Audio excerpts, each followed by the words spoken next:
kids, today's lesson is stellar evolution. I know you're probably thinking, huh? But don't worry, that's why we are here. At the end of this lesson, you guys will have learned all about how stars evolve. They all grow up so fast. Like you and me, stars grow and change over time. Stars grow into new and exciting forms with different capabilities and properties. So think back to when you were in the womb. I don't think they can think that far back, Freya. Alright. Well, oh golly, that's right. Well, anyways, like you form in your mother's tummy. Ew. Stars form in the almighty galaxy and start off as indefinite matter. That's right, Freya. We have a lot in common with those stars. Let's start off with the stage development of some stars in our galaxy. First off, stars don't just appear. They derive way back from just a cloud. You mean like the clouds we see above us? No. The clouds in space. Oh, right. Yeah, giant molecular cloud is the word. Giant molecular clouds are molecular combinations of hydrogen gas. These clouds are where stars are formed. Yes, and in the giant molecular clouds are the cloud cores, which are the densest regions where specifically these stars we see up high are formed. So let's talk about the first stage of becoming a star. Don't you have to be discovered first?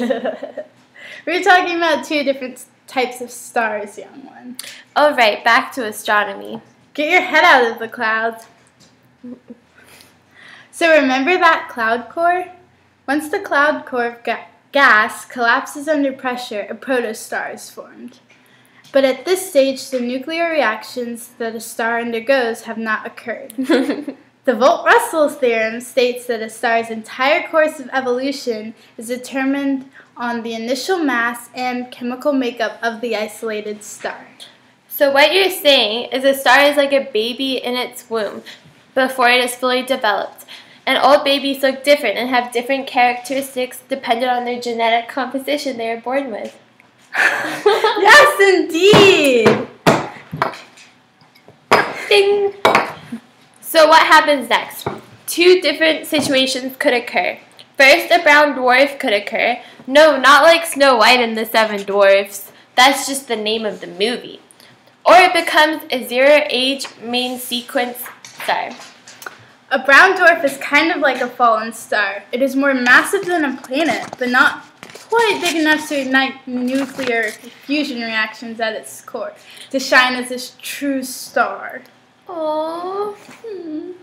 Zero-age main sequence stars, on the other hand, are located on the main sequence where the burning of hydrogen in the star's core occurs through fusion reactions.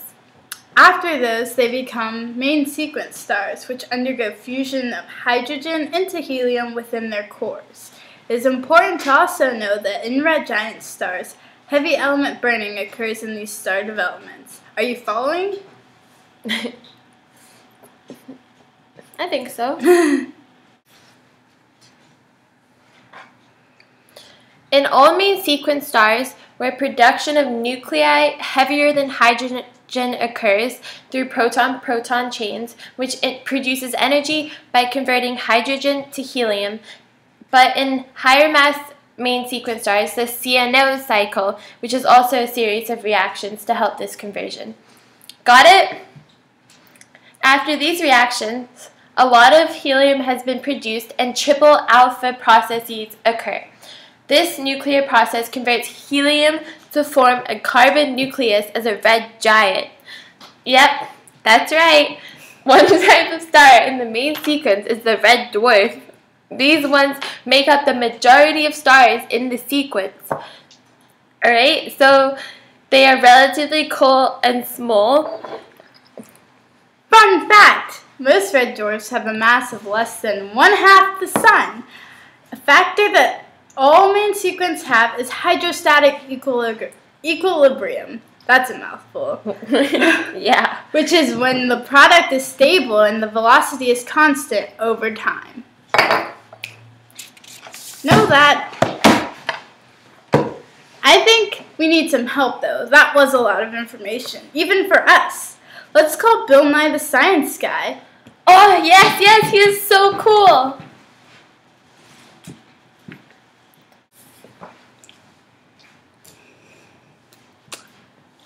A red giant forms when the original stars start converting helium to heavier elements to reduce light. But gradually, over time, the hydrogen is depleted, so it is not longer available to generate enough energy and pressure to support the outer layers of the star. The star collapses, then temperature and pressure rise in its core until helium fuses into carbon. The star then expands into a red giant. They don't seem so scary anymore. After the red giant, there are two paths you can go on. But in the long run, there's still time before the spring something. Sorry. I just got a little bit carried away. Where was I? Oh, the red giant can become a planetary nebula or a supernova. A planetary nebula is a star on their last legs of life. It is a bright and colorful shell of gas surrounding a star. It is created when the star puffs off its outer atmosphere. Wow, that sounds so pretty. I would love to see one of those. After the planetary nebula, a white dwarf is the last stage of a star's life. Yes, it is what it sounds like, a very small star, because most of its layers were puffed off to make the planetary nebula. It has a mass roughly equal to the sun, so you can imagine what the big stars must look like. White dwarfs have a diameter only relatively bigger than the Earth's, which is around 12,742 kilometers, if I remember right. White dwarfs have electrons that are tightly packed together, so the number of available low-energy states is too small, so the electrons are forced into higher energies. Higher energy electrons result in the pressure not decreasing as the star cools. This pressure is known as electron degeneracy. Wow, I can't believe how big things can be. So that's the ending of a star's life, but what happens when a star turns into a supernova? Well, a supernova forms when there is a rapid collapse and then a violent explosion of a massive star. The crushed remains of the supernova are called neutron stars, which go by the law of neutron degeneracy, where electrons and protons combine to become neutrons. And neutrons are pushed into high energies. These make up the entire pressure of a neutron star. Neutron degeneracy is similar to electron degeneracy in the fact that as the star cools, pressure does not increase. Although in neutron degenerated stars, the pressure is larger and so it can support greater masses. Wow, that must be an incredible sight. Well, we're not quite done yet, though.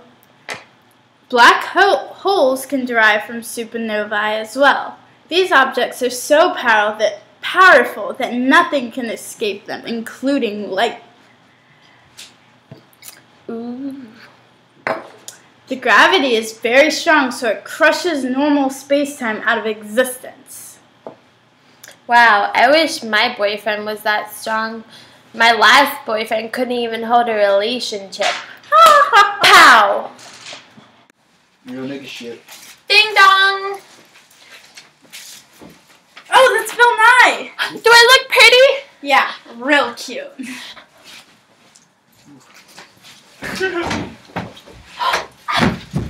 What? Since when is this Bill Nye? Science. Do you really know anything about science? Indeed, young ones. I have one of the charts one uses to classify stars and their differing stellar characteristics. The HR diagram. One calls it and compares temperatures, spectral class, luminosity, absolute magnitude. Oh no! Okay, I know Cynthia. you need to leave. Oh. Yeah, let's take him out of here. What? Guys, where am I? Where am I going? Science! I know about science. No. That's it for this lesson. Tune in next week for breaking news. There is a hobo impersonating Bill Nye. He has stolen his identity. If you see this hobo, please contact the nearest law enforcement.